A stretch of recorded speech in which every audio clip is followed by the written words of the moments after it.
మన ప్రభువును రక్షకుడైన యేసుక్రీస్తు వారి మధురమైన నామంలో మెట్రో టీవీ ప్రేక్షకులకు, క్రైస్తవ సమాజానికి సిలువే నా విందు కార్యక్రమాన్ని వీక్షిస్తున్న దేవుని చేత ప్రేమించబడిన వారులారా, మీ అందరికీ పునరుత్థానమైన శుభాలు తెలియజేస్తున్నాను. Praise the Lord. ఒక కీర్తన పాడుకొని ప్రభునామాన్ని మహిమపరుద్దాం.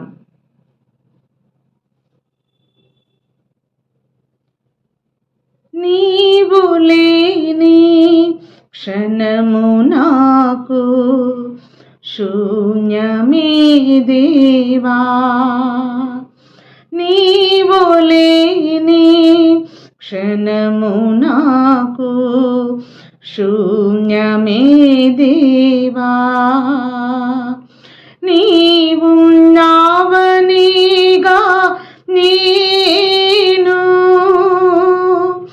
ఈ ఆత్మీయ యాత్రలో, నీవు నావనిగా నేను ఈ ఆత్మీయ యాత్రలో నీ తోడు నీ కోరితి యేసయ్యా, నీ తోడు నీ కోరితి. స్తుతి సింహాసనాసీనుడవు, అత్యున్నతమైన తేజో నివాసివి, దయారసా యేసు రాజా, దయారసా యేసు రాజా, నీదు రూపును వర్ణించలేనయా, నీదు రూపును వర్ణించలేనయా.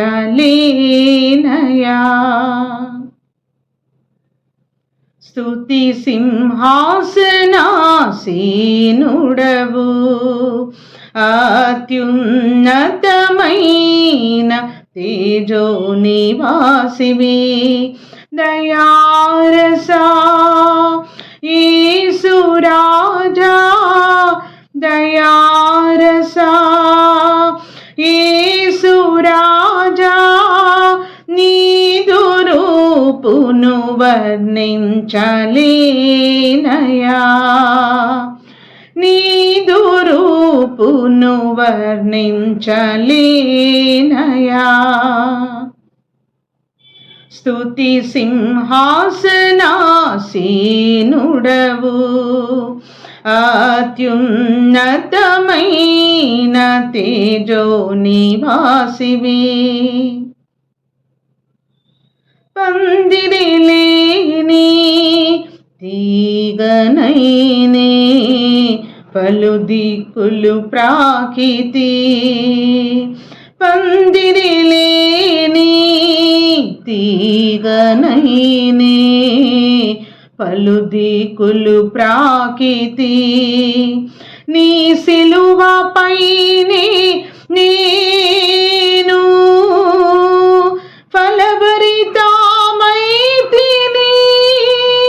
నీ సిలువపైనే నేను ఫలభరితమైతిని, నీ సిలువని కోరితి యేసయ్యా, నీ సిలువని కోరితి. స్తుతి సింహాసనాసీనుడవు,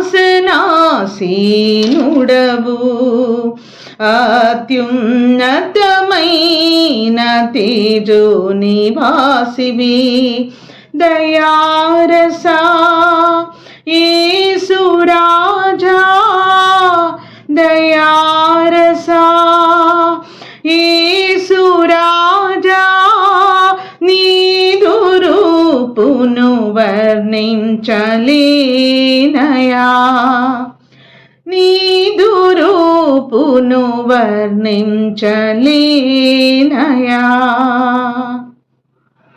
స్తుతి సింహాసనాసీనుడవు, అత్యున్నతమైన తేజో నివాసివి. Praise the lord. హల్లెలూయా.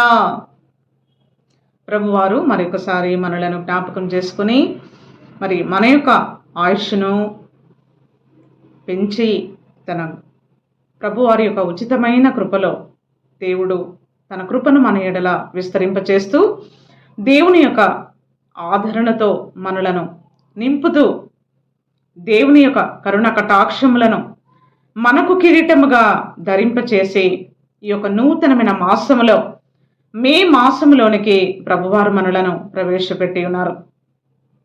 ఈ 2024వ సంవత్సరములో మరి మనము పిండమైన నాటి నుండి నేటి వరకు దేవుని యొక్క కనుదృష్టి మన మీద ఉంచి మరి చీకటిలో నుంచి ఆశ్చర్యకరమైన వెలుగులోనికి మనలను నడిపించి మన యొక్క మనోనేత్రాలు వెలిగించి ఒక పశ్చాత్తాపము కలిగిన మనసును మనకు తీసుకొని వచ్చి మన ప్రాణాత్మ శరీరములను ప్రభువారు కార్చిన అమూల్యమైన నిబంధన రక్తముతో మనలను కడిగి ప్రభువారు తనకి సొత్తుగా స్వాస్యముగా మార్చుకొనిన దేవాది దేవునికి నేను కోటాను కోట్ల దేవునికి వందనాలు, స్తుతులు, స్తోత్రములు చెల్లిస్తున్నాను. ప్రియమైన వారులారా, మరి రక్షించబడిన దేవుని బిడ్డలు, దేవుని చేత పిలువబడిన దేవుని బిడ్డలు, దేవుని యొక్క ప్రణాళికలో దేవుని యొక్క చిత్తములో నడిపించబడుతున్న దేవుని బిడ్డలు, దేవునికి లోబడువారు, దేవునికి భయపడువారు, మరి అట్టి వారికి తర్వాత దేవునిని స్వతహాగా నిర్లక్ష్యపరిచి మరి ఈ లోకములో భూ సంబంధులుగా శరీర సంబంధులుగా జీవించిన వారికిని మరి ఒక చక్కని వాక్యము ప్రకటన గ్రంథంలో మనం చూడవచ్చండి. ప్రకటన గ్రంథము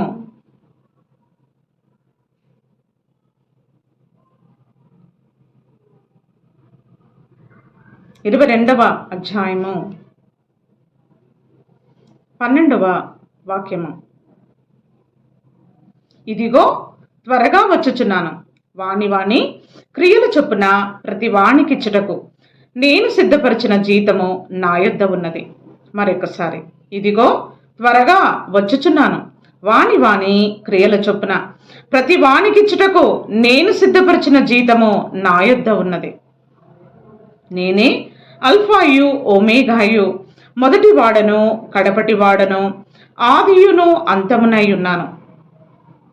జీవవృక్షమునకు హక్కు గలవారై గుమ్మముల గుండా ఆ పట్టణములోనికి ప్రవేశించినట్లు తమ వస్త్రములను ఉదుకుకొనువారు ధన్యులు. ప్రియమైన వారులారా, ఈ లోకములో మనము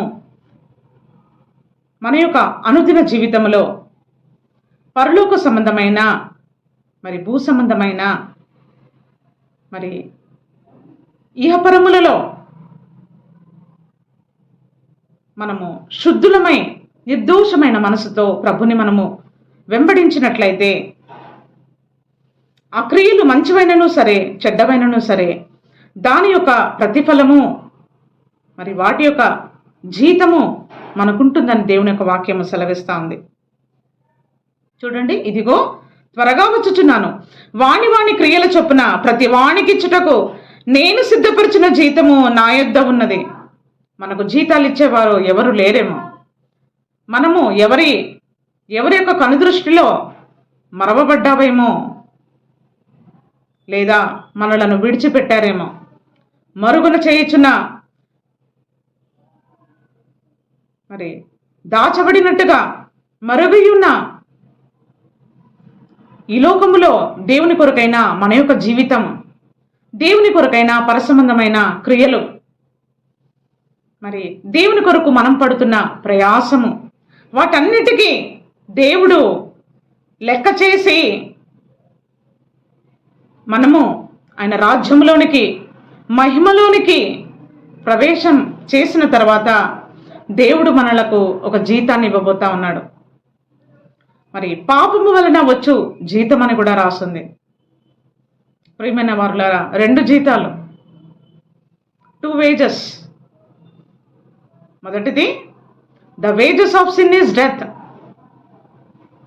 రెండవది దేవునిని వెతికి కనుగొని శ్రద్ధ కలిగి జీవం కలిగిన మార్గములో మనం నడిచినట్లయితే, మన దైనందిన జీవితంలో దేవుని వాక్యపు భయము కలిగి ఈ లోకములో మనము బ్రతికినట్లయితే, మనం మాట్లాడుతున్న ప్రతి మాట, చూస్తున్న ప్రతి చూపు, మన చేతులతో చేస్తున్న ప్రతి క్రియ, మన పాదములతో నడిచే ప్రతి ఒక్కటి, హృదయ అంతరంగములో మనము యోచన చేసే ప్రతి విషయము అది దేవునికి అంగీకారముగా ఉన్నట్లయితే, యోగ్యమైనదిగా ఉన్నట్లయితే, శుద్ధ హృదయముతో అనుదినము మనము శుద్ధీకరించుకొని ఈ లోకములో మరి పరదేశులముగా, యాత్రికులముగా మనం జీవించినట్లయితే, మనం ఎంత సంపన్నులమైన అయి ఉండవచ్చు.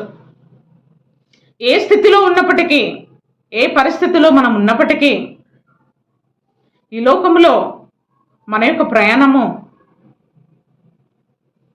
మరి చాలా స్వల్పమండి. మనలను అద్దరికి చేర్చే దేవుడుగా ఉన్నాడు. దేవుని బిడ్డల కొరకు ఆయన దాచి ఉంచిన మేలు ఎంతో గొప్పది. నీతి మంతుల కొరకు ఆయన ఆనందమును విత్తుతా ఉన్నాడు ప్రభువారు మన జీవితంలో. మరుగై ఉన్నది కదా, మనకి కనిపించట్లేదు కదా అని మనము అనుకోవడానికి లేదు. జీవము కలిగిన దేవుని యొక్క ఆశీర్వాదము మనలను జీవ మార్గములో నిలబెట్టడానికి, మన జీవితాలు కట్టడానికి ప్రభువారు 100కి 100% ఆయన సమర్థుడైన దేవుడుగా ఉన్నాడు. వాణి క్రియల చొప్పున ప్రతి వాణికిచ్చుటకు. ప్రియమైన వారులారా, పాపం వలన వచ్చు జీతము మరణము. ఈ పాపం ఏంటి అంటే ఆజ్ఞ అతిక్రమమే పాపము. దేవుని యొక్క నిబంధన వాక్యములు, దేవుని యొక్క జీవము కలిగిన మాటలు మనకు తెలిసినప్పటికీ మనము వాటిని నిర్లక్ష్యపరిస్తే, దేవుని యొక్క వాక్యాన్ని త్రోసిపుచ్చితే, చూసి చూడనట్టు, విని విననట్టు దాటుకొని మనం పోయినట్లయితే, వాటి యొక్క నతీజా, ఫలము, ప్రతిఫలము మనము ఖచ్చితంగా ఈ లోకములో పొందుకుంటాము. ప్రియమైన వారులారా, మనం దేవుని కొరకు ప్రయాసపడుతున్న ప్రయాసము, దేవుని కొరకు, దేవుని రాజ్యము కొరకు, ఆయన నీతి కొరకు, రాజ్యము కొరకు ఈ లోకములో మనం బ్రతికినట్లయితే దేవుడు మనకు ఆయన జీతం ఇచ్చేవాడుగా ఉన్నాడు. ఆయన రాజ్యంలో వెళ్ళిన తర్వాత ఒక ప్రతిఫలము, ఒక ఓదార్పు, ఒక బహుమానము, ఒక ఉన్నతమైన స్థానము దేవుడు మనకు ఇచ్చువాడై ఉన్నాడు. ఈ లోకములో మన జీవితంలో ఈ యొక్క ఆటుపాటులు, కష్ట సుఖాలు స్వల్పకాలమే. ప్రియమైన దేవుని జనాంగమా, జీవ వృక్షమునకు హక్కు గలవారై దేవుడు ఈ హక్కును మనకి అనుగ్రహిస్తా ఉన్నాడు. ఈ హక్కు మనకు ఎలా వస్తుందంటే, మరి యోహాను సువార్త 1వ అధ్యాయము 12వ వాక్యము, తన్ను ఎందరూ అంగీకరించెదరో వారందరికీ, అనగా తన నామమందు విశ్వాసముంచిన వారికి దేవుని పిల్లలగుటకు ఆయన అధికారం అనుగ్రహించెను. దేవుని యొక్క అధికారము దేవుడు మనకు అనుగ్రహిస్తా ఉన్నాడు. ఒక హక్కును అనుగ్రహిస్తా ఉన్నాడు. మనం దేవుని పిల్లలముగా ఉండటానికి, మనం దేవుని పిల్లలముగా ఎలా మార్చబడతామనగా, మనం దేవుని పోలి ఈ లోకములో నడుచుకున్నట్లయితే, ప్రైజ్ ది లార్డ్, దేవుని పోలి ఈ లోకంలో మనం ఎలా నడుచుకోవాలి అంటే, ఇదిగోండి రూట్ మ్యాప్, పరిశుద్ధమైన గ్రంథము. ఒకవేళ మనకి చదువు వచ్చినట్లయితే దేవుని వాక్యాన్ని మనం చదివి, దేవుని వాక్యాన్ని మనం ఆలకించి, మరి దేవుని యొక్క జీవమైన మార్గములో మనం నడిచినట్లయితే,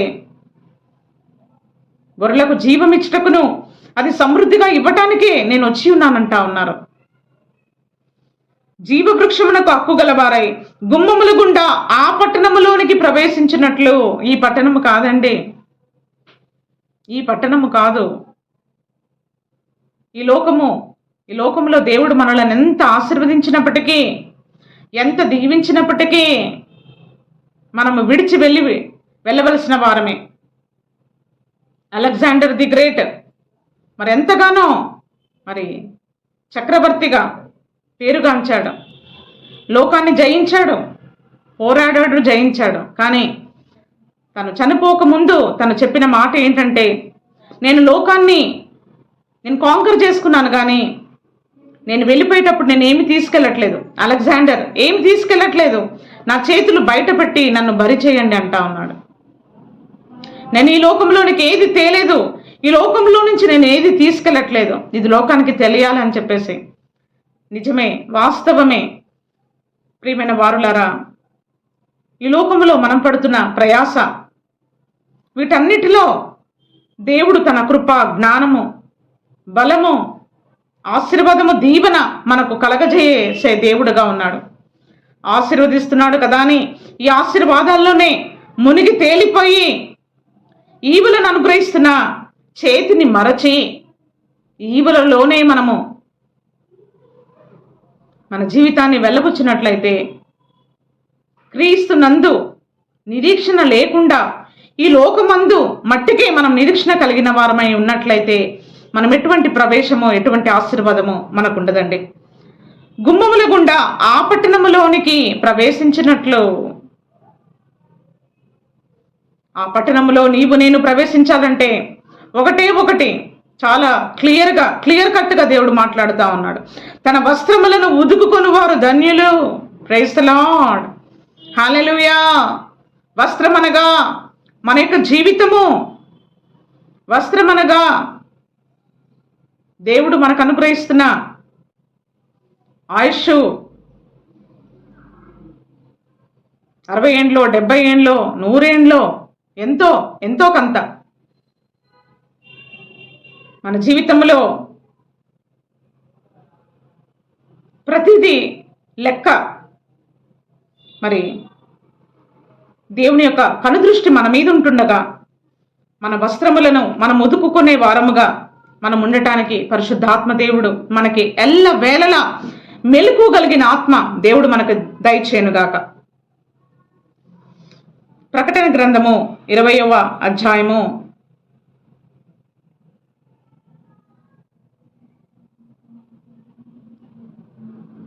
14వ వచనము నుండి, మరణమును మృతుల లోకమును అగ్నిగుండములో పడవేయబడెను. ఈ అగ్నిగుండము రెండవ మరణము. 2 మరణాలు. మొదటి మరణము భౌతికమైనది, రెండవ మరణము ఆత్మ సంబంధమైనది. ఆత్మకు చావు ఉండదు. దేవుని యొక్క వాక్య భాగాన్ని మనం చూసినట్లయితే ఆత్మకు చావు ఉండదు. ఆత్మకు చావు ఉండదని అన్ని గ్రంథాలు ఘోషిస్తూ ఉన్నాయి. మరి ఈ ఆత్మను మనం శుద్ధి చేసుకోవాలని ఎప్పుడైతే తమ వస్త్రమును ఉదుకుకున్న వారు మాత్రమే ఆ యొక్క పట్టణంలోనికి ప్రవేశిస్తారని దేవుని యొక్క వాక్యం సెలవిస్తూ ఉంది. ప్రియమైన వారులారా, రేపో ఎల్లుండో ఇంకెప్పుడో అని మనము దాటేస్తా ఉన్నామా? అనుదినము, ఎవ్రీడే, ప్రతిరోజు, ప్రతి పూట, ప్రతి క్షణము, ప్రతి గడియ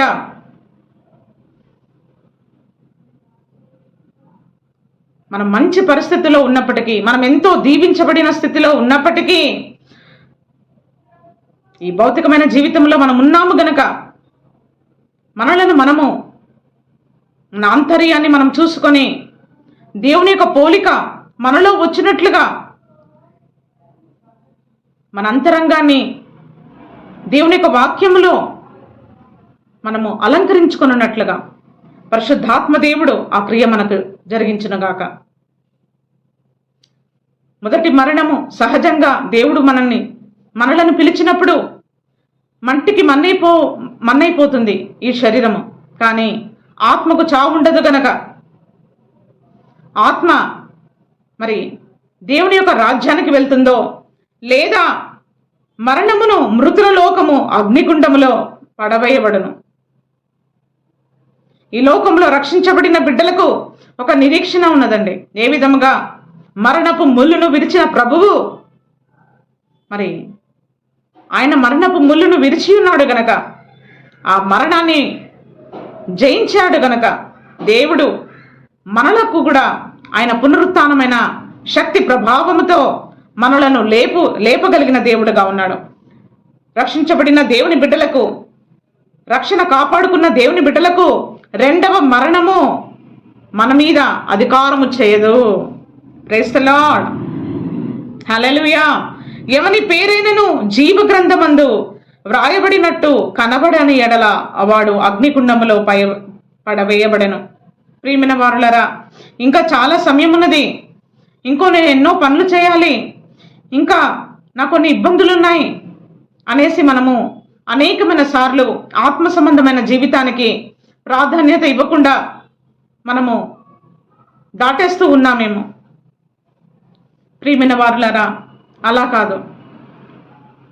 ఏ విషయాలు మనము సెటిల్ చేసినా చేసుకోకపోయినా ఆత్మ సంబంధమైన విషయాలలో మటుకు మనం దేవునితో సమాధానపడి దేవుని యొక్క అధికారము క్రింద మన జీవితములు ముందుకు సాగునట్లుగా ఎల్లవేళలా పరలోకంలో ఏలుబడి చేయించిన దేవుని యొక్క పరలోక సమాధానము మనలో ఏలుబడి చేయనట్లుగా, దేవుని యొక్క చిత్తానుసారముగా మనము నడుచుకున్నట్లుగా పరిశుద్ధాత్మ దేవుడు మనకి సహాయం చేయనుగాక.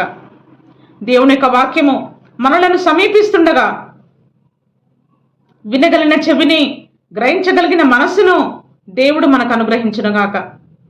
ప్రియమైన వారులారా, ఈ వాక్యాన్ని నేను ప్రకటిస్తా ఉన్నాను, ఈ వాక్యాన్ని నేను మీతో షేర్ చేస్తా ఉన్నాను. ఈ వాక్యము ఇంచుమించు వాక్యాన్ని వినేవారు ఎవరెవరు అంటే నా కుటుంబీకులు,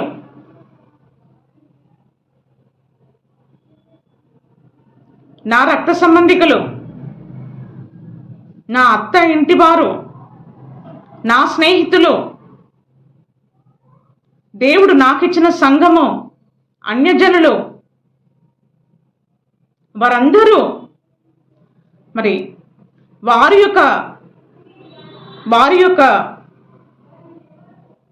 వారికి నేను ఎంతో తెలుసు. నేను బ్రాటప్ అయిన ఆ సమయంలో నుంచి, నేను పెరుగుతున్న ఆ సమయంలో నుంచి, ఎప్పుడైతే మనము దేవునిలో అంటుకట్టుకొని ఈ లోకంలో జీవిస్తామో, దేవుని యొక్క పిలుపు, దేవుని యొక్క ఏర్పాటు, దేవుని యొక్క రక్షణ సువార్త ప్రతి ఒక్కరూ ప్రకటించవలసినదే. ప్రియమైన వారులారా, మరి నేను వాక్యము చెప్పొచ్చా? నేను వాక్యము మరి చెప్పడానికి నాకు యోగ్యత ఉన్నదా అని మనం ఎప్పుడు అనుకోకూడదు. మరి ప్రియమైన వారులారా, చూడండి, యెషయా గ్రంథము 55వ అధ్యాయము 6వ వచనము, యెహోవా మీకు దొరుకు కాలమందు ఆయనను వెదకుడి, ఆయన సమీపంలో ఉండగానే ఆయనను వేడుకొనుడి. ఈ చివరి దినాలలో మనకు కావలసిన మరి ఇటువంటి మెలుపు కలిగిన ఆత్మ అండి. ఇది యెహోవా దొరుకు కాలము. ఈ కాలం పేరేంటి? ఈ చివరి దినాలలో, ఈ అంత్య దినములలో, ఈ చెడ్డ దినములలో ప్రభువారు మాట్లాడుతున్న మాట, యెహోవా మీకు దొరుకు కాలమందు ఆయనను వెదకుడి. ఇది యెహోవా దొరుకు కాలము. మనము పిలవనప్పటికీ దేవుడు మనకు దర్శనమిచ్చి మాట్లాడుతూ ఉన్నాడు. మనము దేవుని తలవనప్పటికీ దేవుడు మన హృదయాన్ని ప్రేరేపిస్తూ ఉన్నాడు. ప్రార్థన చేసుకోమని, దేవుని యొక్క ఆలయానికి వెళ్ళమని దేవుడు మనలను ప్రోత్సహిస్తూ ఉన్నాడు, ముందుకు నడిపిస్తూ ఉన్నాడు. ఆయన సమీపంలో ఉండగా ఆయనను వేడుకొనుడి. దేవుడు నీకు నాకు దొరుకు కాలము, దేవుడు నీకు నాకు బహు సమీపముగా ఉన్నాడు. ప్రియమైన వారులారా, విశ్వసించండి. దేవుని వాక్యాన్ని మనం నమ్ముదాం. నమ్మినట్లయితే దేవుని మహిమను మన జీవితంలో మనం చూస్తాం. ఆయన సమీపంలో ఉండగానే ఆయనను వేడుకుందాం. ఆత్మ సంబంధమైన విషయాలు, భూ సంబంధమైన విషయాలు, శరీర సంబంధమైన విషయాలు, అక్కరలు సమస్తము, మన గోడు బాధ, మన సమస్తము ఆయనలోనే మనము వెతుక్కున్నట్లయితే దేవుడు మనలను ఆయన సేద తీర్చు దేవుడుగా ఉన్నాడు, మనకు ఆదరణ కలిగించే దేవుడుగా ఉన్నాడు, మనలను ఆయన నడిపించేవాడుగా ఉన్నాడు. దేవుడు దొరికినప్పుడు, దేవుడు సమీపముగా ఉన్నప్పుడు పలకకుండా, దేవుడు సమీపముగా ఉన్నప్పుడు వెతకకుండా ఉన్నట్లయితే ఒకరోజు ద్వారము మూయబడుతుంది. ఏ విధముగా నోహవు కాలములో నోహవు మరి ఇంచుమించు 120 సంవత్సరములు ప్రకటించాడండి నోహవు ఓడ కట్టేటప్పుడు మరి ఆ దేశస్తులందరికీ ప్రకటించాడు. ప్రళయం రాబోతా ఉంది, దేవుని యొక్క ఉగ్రత మన మీద రాబోతా ఉంది, ప్రచండమైన వర్షం రాబోతా ఉంది, ఈ ఓడలోనికి రండి అంటే వాళ్ళకి అది చాలా లిమిటేషన్గా అనిపించింది. అయ్యో, ఓడలోనికి వెళ్తే ఎలా, ఇంకా మేము చాలా చేసేది ఉంది, చాలా వెలగబెట్టేది ఉంది అని చెప్పేసి ఎగతాళి చేసి వెనుకంజ వేసి, దేవుడు పిలుస్తున్నప్పుడు పలకక, దేవుడు సమీపంగా ఉన్నప్పుడు రాక, వారి ఇష్టానుసారంగా వారికి ఇష్టం వచ్చినట్లు వారు ఆ విధంగా ఉన్నప్పుడు దేవుడు ఏం చేశాడంటే నోహవుని, తన కుటుంబాన్ని, సకలమైన జీవరాశులను ఓడలోనికి తీసుకుని వచ్చి ఆ ఓడకు తలుపు మట్టుకు దేవుడేశాడండి. నోహవు కాదు, దేవుడు తలుపు క్లోజ్ చేశాడు. ఆయన క్లోజ్ చేసినప్పుడు ఎవరు తీయకూడదు. ప్రియమైన వారులారా, ఈ యొక్క కృపాకాలంలో కృప విస్తరించబడతా ఉంది.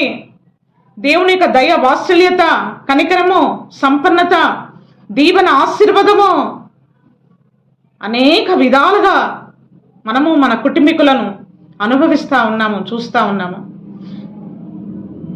దేవుని యొక్క అనుగ్రహ ఐశ్వర్యము మన జీవితంలో మనం అనుభవిస్తూ ఉన్నాము. ఈ లోకంలో మనము కృప కలిగి మరి దేవుని స్తుతించి ఆరాధించేవారుగా ఉన్నట్లయితే నిశ్చయముగా అండి దేవుడు మన యందు ఆనందించే దేవుడుగా ఉన్నాడు. దేవుడు మన యందు తన యొక్క నామాన్ని ప్రభువారు మహిమను తెచ్చుకుని వాడుగా ఉన్నాడు.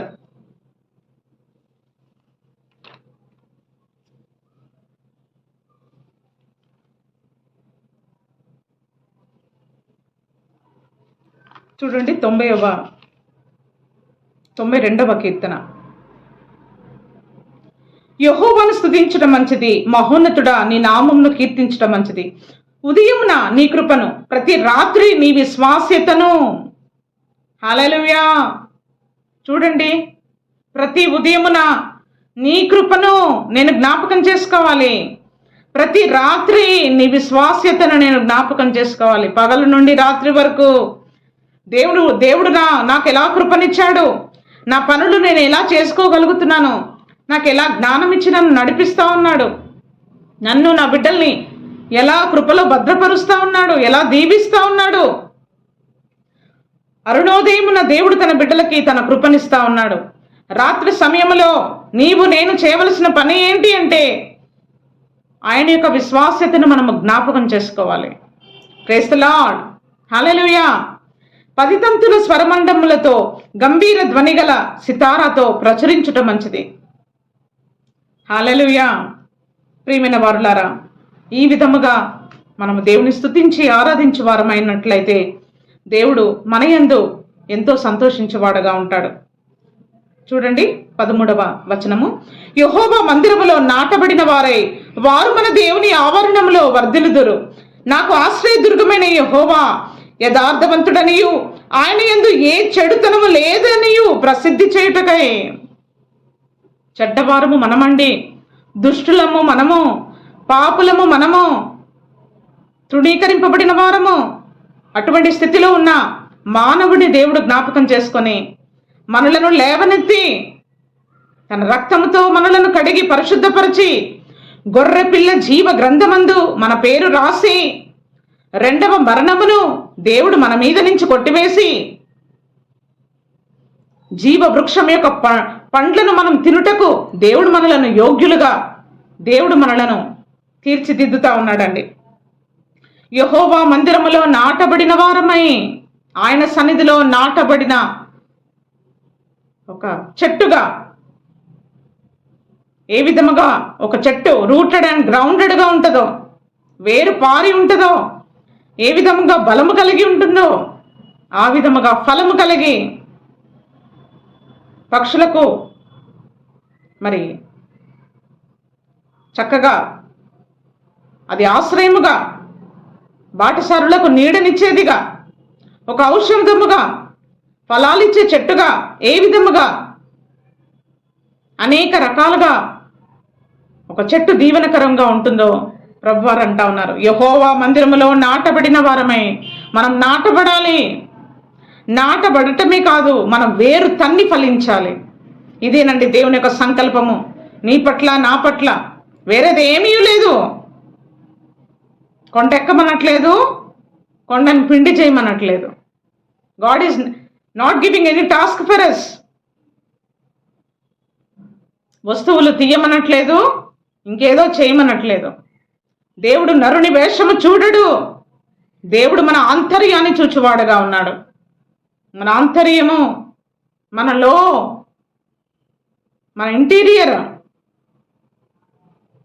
ప్రియమైన వారులారా, వారు మన దేవుని ఆవరణములో వర్ధిల్లుదురు. ఎవరైతే నాటబడతారో, ఎవరైతే వేరు తన్ని ఫలిస్తారో వారు వర్ధిల్లుదురు. ఎందుకంటే మనం దేవునిలో మనం అంటుకట్టబడ్డాము గనక. ప్రియమైన వారులారా, ఇటువంటి గొప్ప దేవుడు మనం కలిగి ఉండి, మరి దేవుని యొక్క వాక్యము మన పాదములకు దీపము, త్రోవకు వెలుగు. మరి అటువంటి వాక్యాన్ని దేవుడు మనకి వినిపింపజేస్తుండగా, మరి దేవుని యొక్క వాక్యాన్ని మనం జ్ఞాపకం చేసుకొని దేవుని వాక్యానికి మనం అప్పగించుకున్నట్లయితే దేవుని యొక్క కరుణా కటాక్షములను కిరీటంగా ధరింపచేసి మనలను నశింప చేయకుండా, మనము నిర్జీవంగా ఉండకుండా మనలను ఫలింపజేస్తూ చిగురాకు వలె మనలను వృద్ధింపచేసి దేవుని యొక్క పరిశుద్ధమైన నామానికి మన పట్ల, మన ద్వారా ఆయన కీర్తి తెచ్చుకొని మరి ఈ లోకానికి వెలుగుగా దేవుడు మనలను ప్రజ్వలింపజేస్తాడండి. మన జీవితం షైన్ అవుతుంది. మరి దీపస్తంభం మీద పెట్టబడిన దీపముగా మన యొక్క కాంతి, మన యొక్క వెలుగు మరి మన జీవితానికి, మన కుటుంబానికి, మన సంఘానికి, సమాజానికి ప్రయోజకరమైన పాత్రలుగా దేవుడు మనల్ని మలచునుగాక. ఈ యొక్క దేవుని యొక్క నిబంధన వాక్యమును మంచి నేల మీద పడిన విత్తనముగా నూరంతలమైన భూఫలాన్ని కలగచేయునుగాక. దైవాశీస్సులు.